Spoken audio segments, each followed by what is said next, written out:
This is about corruption.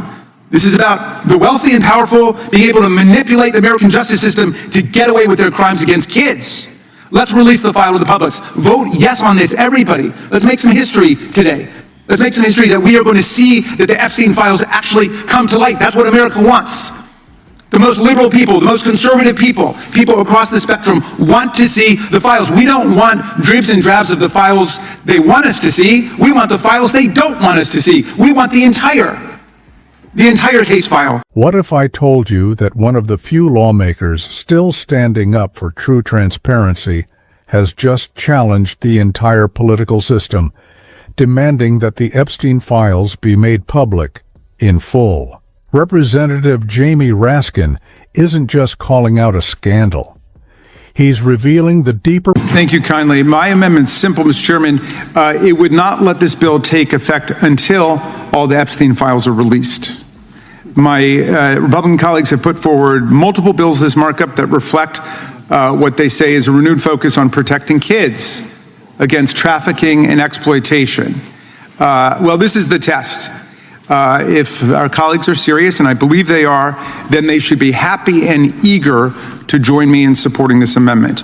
The text before you is the same text as Mr. Massey and Mr. Khanna's discharge petition that every Democrat and 4 of our Republican colleagues have joined in. In just the last 48 hours, we've seen how important it is that the public actually get to see the Epstein files for ourselves. The Oversight Committee has received Mr. Epstein's entire 50th birthday book, courtesy of Mr. Epstein's estate. This includes the now infamous and slightly juvenile birthday note and drawing that President Trump denied existed at all. In fact, he sued the Wall Street Journal for $10 billion for reporting that Trump had written this suggestive and lascivious note with the drawing of well, perhaps an underage girl's body. Hard to say exactly what it is, but in that note, he draws an outline of a woman's naked body, a young woman's naked body, wishes Jeffrey Epstein happy birthday, and then ends it with, "May every day be another beautiful secret." Well, this is now public, and it clearly includes the president's signature. He's disputing that it's his signature, but it looks exactly like about 100 other signatures that we have from the president, including on federal legislation. So let's not allow this to be another beautiful secret before we proceed. Let's open up the Epstein files. The book also includes some disturbing, never before seen images that appear to depict Epstein grooming young girls. It includes a never before seen document where Epstein and a longtime Mar-a-Lago member are joking about selling a woman, a quote, fully depreciated woman, to Donald Trump for $22,500. You can see it yourself if you have any doubt about it. Look, it's time for all of us to decide, Democrats and Republicans alike. The country is unified around this. Are we going to be on the side of transparency and accountability, or are we going to be on the side of the human traffickers and those who collaborate with them and collude with them and protect them? There is a stench of corruption, predation, and exploitation that now hangs over this whole matter. And we are seeing one of the greatest cover-ups of our century unfolding in real time. Which side are we on? And that cover-up, of course, starts with Alex Acosta, Donald Trump's Secretary of Labor, who gave Epstein a ridiculous plea bargain, ending the federal case against him for no apparent reason other than his wealth, his connections, his political power.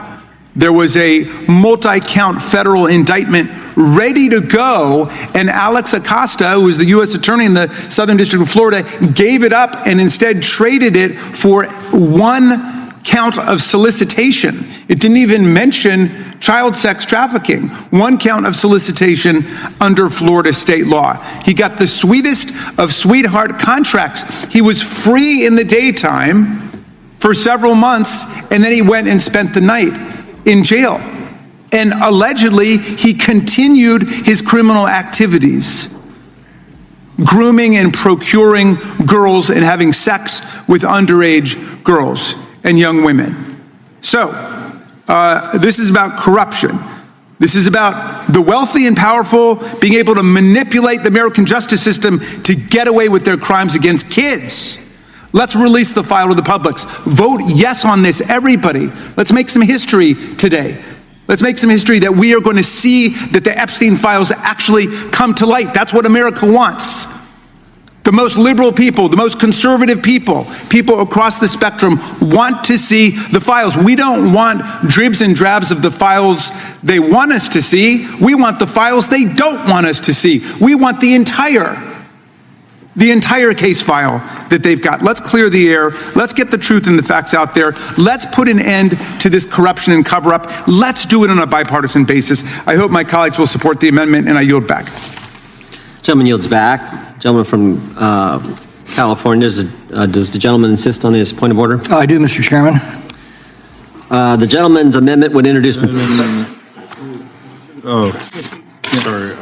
Yeah, so, Mr. Chairman, I fail to see. Gentleman is recognized to speak to his objection. I fail to see how the gentleman's obvious case of Trump derangement syndrome has anything to do with this bill affecting immigration law. It's therefore not germane. I also question whether the gentleman's vicious attack on the president's character is in violation of the House rules, but I'll stick with the germanest question for now. Does the gentleman wish to speak?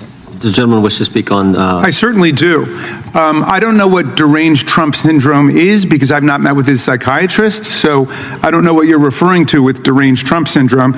In any event, you haven't contradicted a single fact that I put forward. It seems like you want to try to impinge on my free speech rights or my speech and debate rights. That's a bizarre turn of events, given that we've just been talking about the First Amendment and freedom of speech. But in any event, this is completely material and relevant. It's about, the Acosta deal is about providing immunity from federal prosecution to Epstein and all of his unnamed co-conspirators.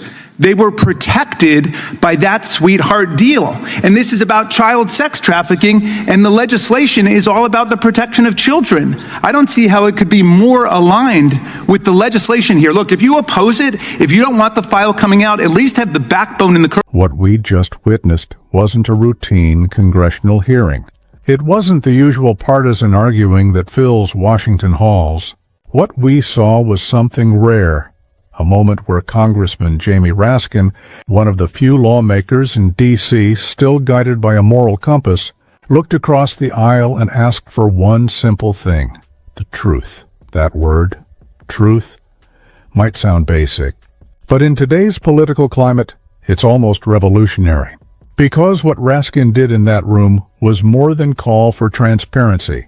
He challenged a pattern that runs deep in American politics: the selective pursuit of justice, the kind of justice that's loud when it goes after political opponents, but silent when it gets too close to those in power. When Raskin demanded the full release of the Epstein files, he wasn't chasing headlines or gossip. He was exposing how power protects itself through silence. The Epstein story, at its core, isn't just about one man's crimes. It's about the system that enabled and shielded him. Politicians, financiers, lawyers, and enablers all operated within a network built on influence, money, and immunity.